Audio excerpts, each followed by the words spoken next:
You begged for it, so here it is. 10 more inking tips to crank your gritty retro line art into overdrive. Tip 1. Know your brush. First things first, let's hook you up with a free inking brush. It's called the Variable Inker, my ride or die from the Inferno ink pack by RetroSupply. And yeah, we're giving it to you for free. No strings attached. Just hit the link in the description and follow along. Your inker is the foundation of your line art, so why not use one with style? Inferno ink is straight up goated. Packed with pressure-sensitive pens, texture-loaded nibs, and buttery smooth fills, it delivers lines crispier than last night's chicken tendies. Whether you're laying down bold contours or whisper-thin hatching, it's the secret sauce your Procreate kit's been missing. Personally, I live by the Variable Inker. It's got a gritty texture and perfect pressure response. But every brush in this set hits a little different. Here are a few of my favorites in the pack. The 1957 Atomic Ink Brush. Great for clean lines and natural variation and dimension. The College Strip Pen. A tough monoline inker I use for borders and comic text boxes. And the Jaggy Old Brush. This brush is perfect for that realistic drying up pen look. The bottom line is that picking the right inker matters. It shapes your whole workflow. So find one that fits your hand, your style, and the story you're trying to tell. Tip 2. Use fills. Filling in massive black areas by hand? Bro, that's like choosing dial-up in 2025. Like, congrats man, you just drained half your battery and most of your will to live. Here's the hack. First, ink the shape's outline, and then fill it. Boom, done. Now you're back to inking stuff that actually matters. Just make sure that your shape's outline doesn't have any gaps, or you'll get that ink filling the entire canvas jump scare. Just close those lines and fill away. And here's a pro tip. Try lowering the opacity of your filled-in line art. Finding a vintage comic with pure black ink is rare. Over time, inks fade and thin out. So keeping your line art at around 85 to 95% opacity will add to the realism and vintage charm. Tip 3. Ink big to small. Real talk, if you're trying to fully finish every single eyelash before you've even finished the head, you're already done messed up. Stop inking like you're doing paint by numbers. This isn't a coloring book. Ink the big shapes first. Silhouette, outer contours, big flowy areas, then move in. You want to do your face shape and then your eyes. The jacket shape and then the folds. You don't build a sandwich one bite at a time. You lay the whole thing out first and then freak about sauces later. And yeah, this is the part where your brain will scream, but I don't want to ink the face now. Resist. Be stronger than your inner demons. Tip 4. Don't ink everything. Alright, I know what you're thinking. Wait, is this an inking tutorial or a not inking tutorial? But stick with me. Sometimes you gotta put the pen down and let the drawing breathe. Inking every nook and cranny turns your line art into visual spam. Your audience won't know where to look, and their eyeballs will file a restraining order on you. Our brains are wired in to fill gaps. That's why we spot faces in clouds, or why folks swear they see Elvis on their toast, and why your therapist shows you all those ink blot tests. White space is like a pause in a sick beat. It makes the next hit even harder. For example, check this out. Here's a photo of a skull that's packed with every nook and cranny imaginable. Now look at my sketch. I ditched all that random texture noise, and the result? Cleaner vibes, clear focal point, and an overall piece that doesn't feel overwhelming or hyperactive. So next time you catch yourself obsessing over micro details, pump the brakes. Your art and your viewers' retinas will thank you. Tip 5. Use line weight for depth. Bro, if you're still using the same line width for everything, that's not style. It's just flat, and you should be arrested. Give me those thick, chonky outlines up front, and then back it off with medium weights for secondary shapes like folds in clothing and important internal details. The stuff that you want people to notice, but not freak out over. Finally, whisper thin lines for micro details like the ridges on this skull or the detail lines on this hat badge. You gotta crank up the bass on the stuff that matters. Your line weight is literally your volume knob. Crank it on the important stuff and let the rest breathe. And here's a pro tip. You should chart your line weights. Say 10 pixels for outlines, 5 pixels for midlines, and 2 pixels for details. so you're not guessing every time you come back to the file. It's a total big brain move that keeps your work looking cohesive and not spiraling into chaos. Remember, silhouettes need chunk. Internal details need restraint. Tip 6. Erase with your inker.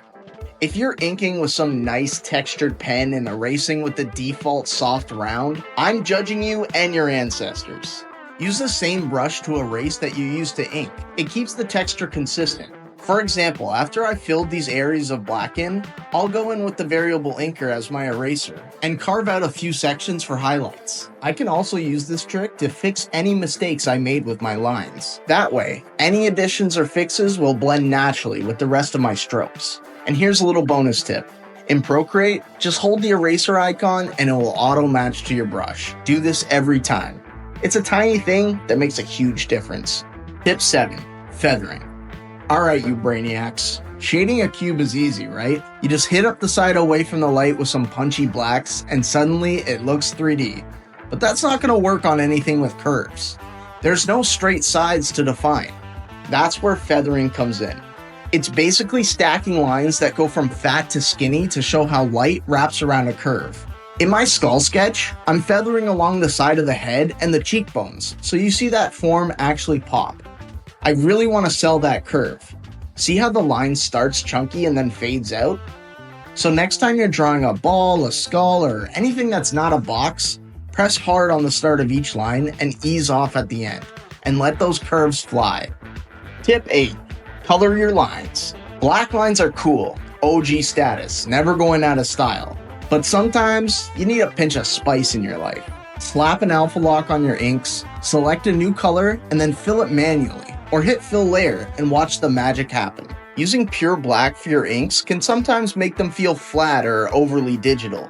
If you want to lean into that retro charm, change your ink color to a deep blue, a muted gray, or even a dark brown. It's a small tweak, but a massive upgrade. Tip 9. Add print defects. Dude, if your lines are too pristine, you're missing out on that vintage comic drip. Do you want grit, personality, and instant nostalgia? Slap on some print defect brushes, like the ones in RetroSupply's Color Lab or Edge and Fold packs, and watch your art go from meh to comic shop quality relic. And here's a pro tip. Put those defects on a layer mask instead of wrecking your base ink. That way you can dial the effect up or down, erase where it's too chunky, or switch it off if you change your mind. These brushes mimic old printing quirks. Random speckles, ink blots, misalignments. It's so your line art feels lived in, not factory fresh. It's like giving your drawing a thrifted t-shirt. Try it and let those defects do the talking. Tip 10. Be patient with yourself. Real talk, guys. Inking mastery isn't a sprint. It's a marathon. Every legendary artist you worship sucked at first. Their lines wobbled like jelly, and their shading looked like a toddler's crayon doodle. And yet, here we are, worshipping their masterpieces. Why? Because they stuck with it. So when your inking looks more like a fountain pen sneeze than quality line art, resist the urge to rage quit.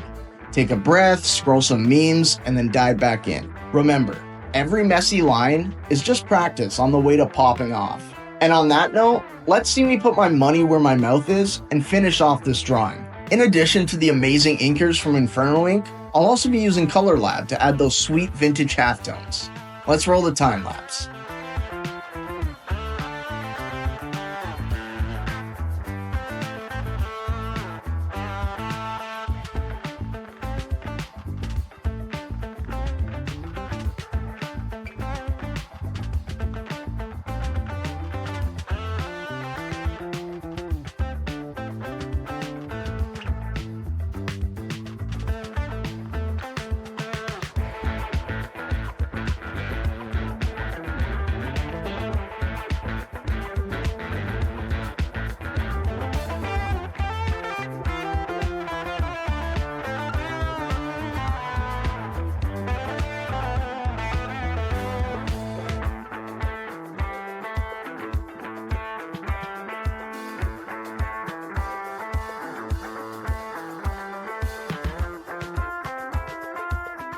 And there he is, Captain Bone, leader of the Bone Army. He eats bones like you for Bone Fist.